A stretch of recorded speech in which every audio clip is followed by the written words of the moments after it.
KHASI Cementation India Limited hinin kasni kelas dang ya ke jingtre ban pinbah ke Jingkieng dam umyam.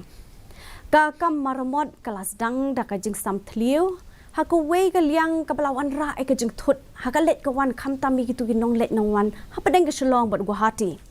Ki babun ki nong let nong wan ki la pen pau ka jing bam hun halor ka jing sedang maramot bakin san ya ka te ka Jingkieng bat pen sngo bala day ban pintip shwa shagi pat ba.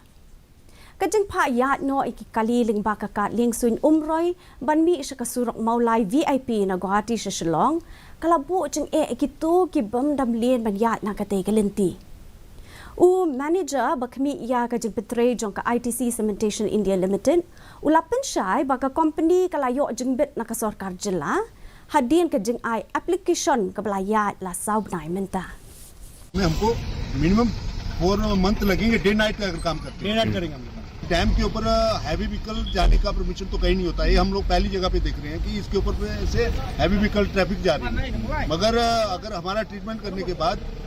25 साल का तो लाइफ रहता है, मगर इसके ऊपर heavy vehicle जाएंगे ये वो होगा तो उसके ऊपर बाद में डिपेंड करेगा क्या है प्रॉब्लम। इसका स्ट्रेंथ जो है ना कम हो चुका है, इसका जो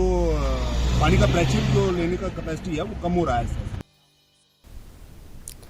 Kumpusi bentah ban kenjo ya ka thong jong ka